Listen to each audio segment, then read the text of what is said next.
नहीं नहीं, इस तरह से ठीक नहीं, बात कर लो। नहीं देखिए, क्या बात कर रहे हो? बात करने के बाद ये बात हुई है। ये ऐसे बात कर रहे होती हैं है? आपके साथ में।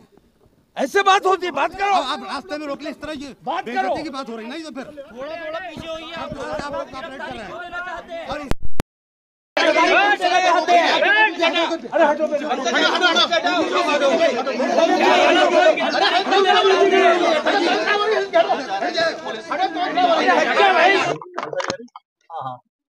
गिरफ्तारी का जो हमने प्रोग्राम बनाया था,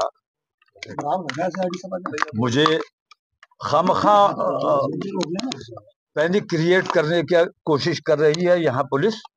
और पुलिस की जिम्मेदारी है कि कोई भी कार्यक्रम हो उसे खैर खूबी से उसे अंजाम पहुंचाना चाहिए, लेकिन पुलिस ही पैनिक क्रिएट करने का काम कर रही है।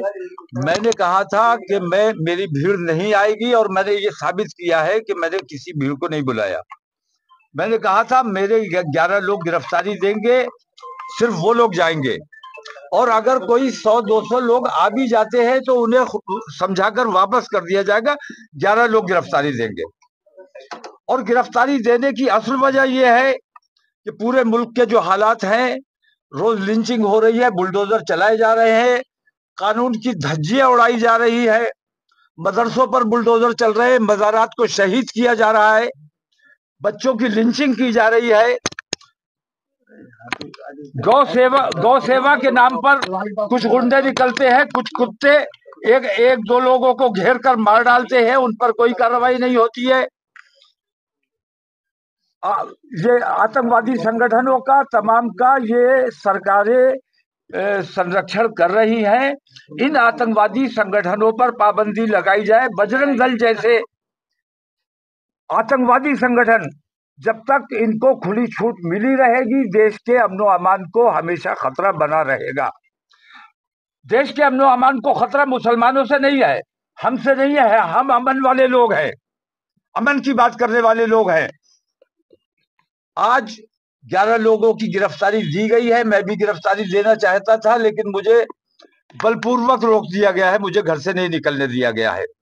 लेकिन मेरा ये सिलसिला आज से शुरू हो गया है। कल 72 लोग गिरफ्तारी देंगे इंशाल्लाह। उसके बाद अगले दिन 313 लोग गिरफ्तारी देंगे। उसके अगले दिन 917 लोग गिरफ्तारी देंगे। और ये सिलसिला इस तरह हर जिले में, हर सूबे में, इंशाल्लाह पूरे हिंदुस्तान में चलने वाला है। लोगों की बात करें, उसमें आप भी कल फिर शामिल होंगे गिरफ्तारी? मैं अब जब मुझे नहीं निकलने दिया जा रहा है तो मेरे लोग गिरफ्तारी देंगे और रोजाना गिरफ्तारी दी जाएगी और ये सिलसिला पूरे हिंदुस्तान में शुरू किया जाएगा। ये देश में नई क्रांति लाने की आज पहल की गई है। इस पहल के जरिए हमें पूरे हिंदुस्तान को जागृत करना है कि हमारे देश को 11 साल से लूटा जा रहा है, 11 साल से तबाह किया जा रहा है, 11 साल से बेचा जा रहा है। वो तमाम लोग जो अपने देश से मोहब्बत करते हैं, उन तमाम लोगों को मैं दावत दे रहा हूं।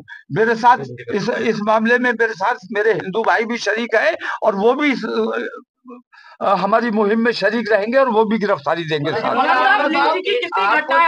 देश के कानून पर भरोसा नहीं है क्या? आपको संविधान पर भरोसा नहीं है? संविधान पर पूरा भरोसा है। संविधान की रक्षा के लिए ही हम ये काम कर रहे हैं। हम ये देख रहे हैं कि कानून की धज्जियां सरकार उड़ा रही है, पुलिस उड़ा रही है। किसी मामले में स्टेटस को है, अदालत के आदेशों का पालन कराना पुलिस का काम है, प्रशासन का काम है। लेकिन अदालत के आदेश के बावजूद बुलडोजर भी चलाया जाता है, ज्यादतियां भी की जाती है, गिरफ्तारियां भी की जाती हैं, गोलियां भी चलाई जाती हैं। हिंदुस्तान की पुलिस का कोई अपना मैनुअल नहीं है। जो अंग्रेज बना के गए उसी मैनुअल पे आज भी काम कर रही है। और हिंदुस्तान की पुलिस जब अंग्रेजों की हुकूमत यहाँ थी तब भी हिंदुस्तानी देश प्रेमियों पर उनकी गोलियां चला करती थी, लाठियां चला करती थी। और आज भी वही पुलिस है जो सच्चे देश प्रेमी मुसलमानों पर गोलियां और लाठियां चलाने का काम कर रही है। देश प्रेमियों पर लाठी चलाने का जो लोग काम करते हैं वो अपने साथ भी अन्याय कर रहे हैं, देश का काम नहीं कर रहे हैं। साहब, आप 72 लोगों की बात कर रहे हैं, 144 धारा लागू है, क्या उसका उल्लंघन नहीं माना जाएगा? हम तो आह भी करते हैं तो हो जाते हैं बदनाम। मैं पूछता हूं कि उल्लंघन ये नहीं होता है कि 100-200 कुत्ते मिलके किसी 1-2 लोगों को मार डालते हैं। अभी अलीगढ़ में 4 लोगों की हत्या की गई, मरा जानकर छोड़ा गया, उनमें से 3 बच गए, 1 मरा। क्या कार्रवाई हुई? बरेली में एक वाकया होता है, कोई जुलूस निकलता है, मस्जिद के सामने जाके हनुमान चालीसा पढ़ा जाता है, वहां विवाद हो जाता है, झगड़ा हो जाता है, 1 बच्चा मर जाता है। उस 1 बच्चे के मरने का उसके घर वालों का गम हमें पता है, हम जानते हैं, उसके गम में हम बराबर के शरीक है। लेकिन न्याय ये देखिए कि उस 1 मौत के इवज में 150 लोग जेल में पड़े हुए हैं और पूरी बस्ती को बुलडोजर से मसमार कर दिया गया। ये तमाम तकलीफें देखते रहे हम और सब्र करते रहे, लेकिन सब्र का पैमाना तब लबरेज हो जाता है कि जब हमारे प्रदेश का प्रमुख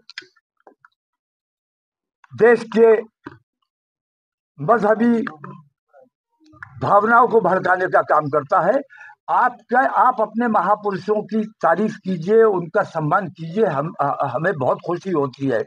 आप अपने धर्म गुरुओं की तारीफ कीजिए, बहुत अच्छी बात है, लेकिन दूसरे के धर्म पर उंगली उठाना, दूसरे के धर्म गुरुओं को, बुजुर्गों को बुरा भला कहना, इसकी इजाजत किसी को नहीं है। अगर प्रदेश प्रमुख ही ये काम कर रहा है तो इसकी शिकायत हम किससे करने जाएं? इसलिए हम गिरफ्तारी देने के लिए बाध्य हैं और ये गिरफ्तारी का सिलसिला तब तक जारी रहेगा जब तक ये तमाम बेईमानियां बंद नहीं की जाती। बहुत शुक्रिया। मौलाना साहब, प्रदेश के मुख्यमंत्री ने स्पष्ट कहा है कि वो कानून व्यवस्था बिगाड़ने कानून व्यवस्था बिगाड़ने का काम पुलिस कर रही है। पुलिस हिंदू बनकर काम कर रही है और सरकार हिंदू बनकर काम कर रही है। सरकार को चाहिए कि सरकार के लिए पूरे उत्तर प्रदेश हिंदू, मुसलमान, सिख, ईसाई सारे के सारे उनके लिए बराबर होने चाहिए, लेकिन वो मुख्यमंत्री की हैसियत से नहीं बल्कि हिंदू की हैसियत से काम कर रहे हैं और ये पद की गरिमा को नुकसान पहुंचाने का काम किया जा रहा है। कितनी लिंचिंग की घटनाएं अब तक हुई हैं? कितनी? ये तो आपके देखने की बात है, आप ही हमें दिखाते हो कितनी लिंचिंग होती है, कितना कहाँ कैसे कैसे मारा जाता है। 100-200 कुत्ते मिलके शेर को मार डालो, ये यार कोई तुमने बहादुरी का काम किया। और मैं हैरत करता हूं, उनके माँ बाप ने तो उन्हें ये शिक्षा नहीं दी होगी, ये संस्कार नहीं दिए होंगे। ये संस्कार उन्हें मिले कहां से? ये आतंकवादी संगठन जो बने हुए हैं, जो सरकार के संरक्षण में काम कर रहे हैं, ये संस्कार उन लोगों के जरिए मिल रहे हैं। लोगों को, पेरेंट्स को चाहिए कि अपने बच्चों को ऐसे आतंकवादी संगठनों से बचा के रखें।